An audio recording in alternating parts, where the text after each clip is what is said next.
Hey guys, Ryan here, and it's literally just me. And I feel like you see my face quite a lot on like social media, on Instagram, on Snapchat, and just mine and Matthew's things, because at the moment like Matthew's super busy and I'm super busy, but I just don't want to do the things I should be doing, so I kind of focus on other things. Anyway, so today is the day I'm filming this. If you want to know what this is going on my face, is Gay Pride in Southampton. So where me and Matthew are from, it is Gay Pride. And no, I didn't get to go, so all the people that did ask me and like wanted to meet us, I'm sorry that we weren't there. Why like we weren't there is because I had work, like I was working all day and then I had to come home and look after Roscoe, so I was really sad, but I went into work celebrating Gay Pride and like it was just really good. So the point of this video is basically a story time, and it's a story time of my kind of first experience at Gay Pride, and this experience was literally, it's something that I will literally take, like it was just a unique experience. I just want to get into it. I don't want to say too much because it was just, I don't want to wreck it. So it all started, I went to my first Gay Pride, and I think my own, no, I went to a few of Gay Prides, but my main Gay Pride was in Birmingham. So I'm based now down south, and Birmingham's up like mid, like I'm gonna say north of, yeah, north of England. So I used to go I used to go to Birmingham all the time before uni, so it was before uni, and that's why I went to Birmingham, because a lot of my friends were in Birmingham, and a guy that I was seeing at the time, and I say I was seeing him, we weren't really seeing each other, it was just like we were friends who have kissed, and that was it really, like we weren't really like anything, I don't know what we were. And I was 18, I just turned 18, so obviously I wasn't like, I didn't have a clue what I was doing, and I was quite innocent, kind of sweet, like I didn't get the whole concept of someone liking someone. I didn't really understand what a relationship was or how to read the signs if someone really liked you, because I was stupid. So I went to Gay Pride and I met all my friends, and it was Birmingham, and obviously in Gay Pride it's a celebration of being gay and about having fun, so there was a lot of music. So we got to see JLS. And if you're in England and you're like from 20, if you're my age, then you'll probably know who JLS is. And I remember being so like just annoyed the fact that like Manchester had like amazing acts, London had amazing acts, and not slamming anyone that likes JLS, but we had JLS, and I just wasn't happy because I just didn't want them to be there. I wanted someone else to be there. So the acts that went, this was years ago, so we're on about maybe like 4 or 5 years ago, and the acts I just didn't care for, but the people I cared for. The people were everything. Like there were just amazing dancers. Everyone was just like, everyone had a few drinks. Everyone was like what is it, lighting up, like loosening up, yeah. So everyone was just like loosening up and having a good time, and it was nice because like you just made friends. Okay, so this is what happened. So we were in there's all these clubs were open all day, so you're drinking all day, and when I mean about all day, I mean you wake up at 9 AM and you drink from 9 AM until like 9 AM the next day. And I'm not tolerating or condoning, I don't think these are the right words, the drinking, but I was 18 and I was sensible. Like I wasn't sensible. That I was 18, so I was able to drink, and I wanted to drink. So I drank, and I got, like, throughout the day I got more and more drunk, but I still knew what I was doing, and I don't think I got to the point of where I literally didn't have a clue. That's what I was hoping for anyway. So a lot of my friends wanted to go to different places, so I just kind of went with where I wanted to go, and one place was Nightingales, which is a gay club in Birmingham, and a lot of my friends went there. I don't even know what time this was anymore. This is the thing, like, gay pride happens so fast, and especially if you go to a big gay pride, like, you don't really keep track of timing, so I'm not even sure what time it was. I feel like it was definitely the afternoon by this point. So they went to Nightingales, and I stayed out with some other friends in this tent. It was a massive like tent, and there was music and people dancing. I think the reason why I stayed, because the guy that I fancied was kind of like friends canoodling, whatever you want to call it, was going to the tent, and I was like, no other guys even touching him. So I went because I was like, I want to impress him. I looked good. I had all my skinniest clothes like on.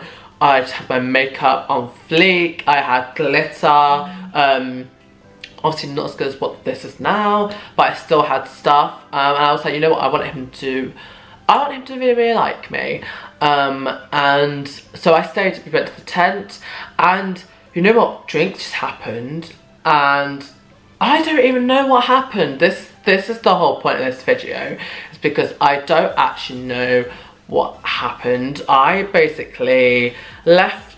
I was with them 1 minute, and then 3 hours later I woke up and I was literally like with a new group of people who were really nice, and this is the weirdest thing that's never ever happened to me. I don't know how this happened, and yeah, like my drinks could be spiked, so it could have happened, like drugs, like something could have happened, but I was quite careful, because like, obviously you know not to put your drinks down, you know just not to like, just watch your drinks. And I'm pretty sure I had my drink on my hand all the time, because you just can't put your drinks down.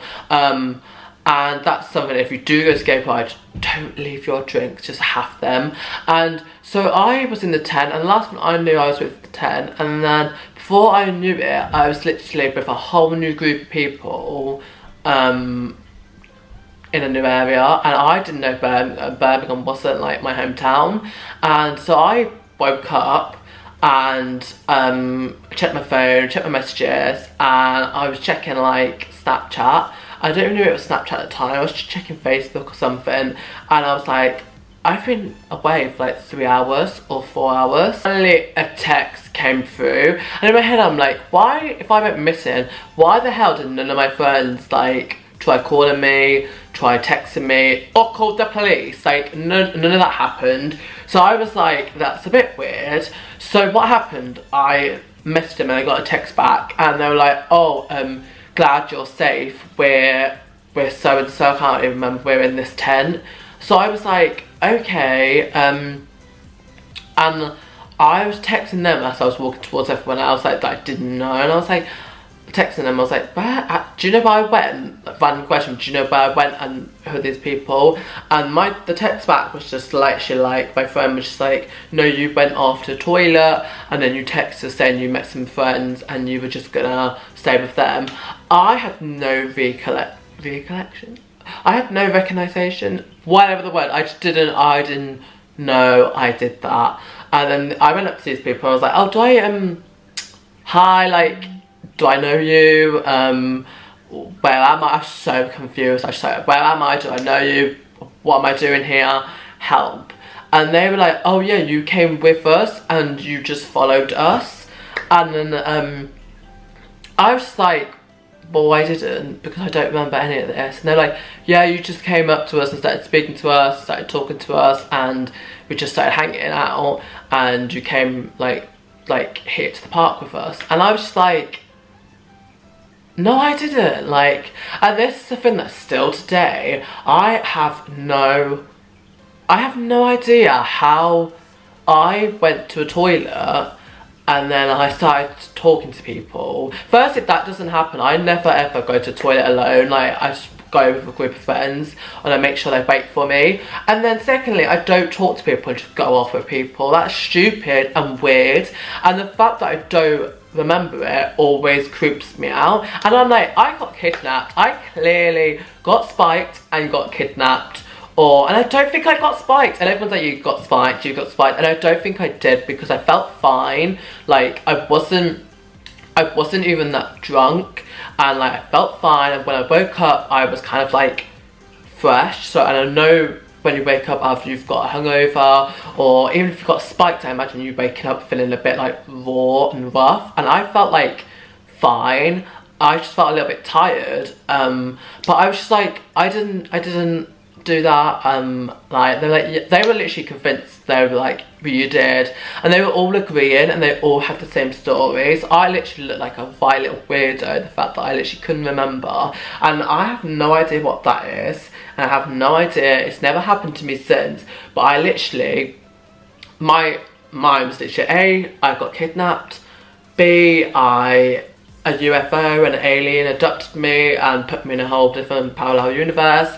C, I literally just had a moment and I blanked out, but I didn't pass out. I walked with them. I don't get it. Like, I clearly, like, that's something, my body was moving, so I didn't pass out. And I still even think about this now. I'm like, well, what happens if this happened? What happens if that happened? How do I not remember leaving my friends, like, after going to the toilet, and apparently meeting new friends, to staying with those for like 3 or 4 hours, and then waking up? And then when I explained, I was like, why was I asleep? And they were like, oh, you just dozed off, and you were chilling on the ground and you dozed off. Right. Dodgy. So the whole point of this video, kids, no, I'm joking, it was a really good time. I got back to my friends, told them all this, they couldn't actually believe any of this, and they were like, what the hell? But I was just really grateful that no, like, harm was made to me and nothing seriously happened. And even days after, I was really scared, and I was like, I need to go to doctors, I need to just sort my life out. And it was just a really weird, it was like scary experience, and I don't even know what that experience was, because for ages I was like, they kidnapped me, they clearly kidnapped me, but it didn't like feel like they, because I would have remembered something, like, and I don't think it was spiked, because I woke up fine and I didn't wake up like groggy. So, and the fact that I texted my friends, well, I was supposed to, yeah, I just don't know. And then anyway, the whole point of this message, after this kind of like story time shenanigans, like, I hope this made sense, and I hope this has been interesting. That's what I wanted you to take away. I wanted it to be interesting, and that was my first gay pride experience. And I just, so if you do go to gay pride, just be super safe. Make sure you stay with your friends, don't go wandering off. If you go to the toilet, go with your friends. If you have a drink, stick with drink. Just remember, there is more to pride than getting absolutely wasted. And I think even now, pride, they're very, unless you're in the club, on the streets, they are like, the police are there, and they are all very aware. So if you do get too drunk, I'm pretty sure they like escort you out the like pride area, unless you're in the club. So that's good. Just stay over with your friends. Give this video a thumbs up if this made you kind of think, or you find this as weird as what I find it, and make sure you hit that subscribe button, and all that jazz. All the links are in the description. Also, if you are based in Southampton or based in Hampshire area, and you would like me to do your makeup for any kind of occasion, like Halloween or anything like that, then my Facebook page is down below. You've also got mine and Matthew's Facebook page down below, which we have started to kind of like really put a lot of effort into. So if you can give those a thumbs up, that would be amazing. That is our Facebook page. We're kind of going more along the lines of, it's not just gonna be like spamming our videos. We want to do like live videos and kind of like scrapbooks, like pictures, and just articles we find really interesting, and quotes and funny things. So we want to keep it quite like active, and not just like spammy of videos and stuff like that, because it's just, no one wants that. So yeah, if you want to check out all our social media links, then they're down below. I just hope you enjoyed this video. So I love you guys, and see you soon.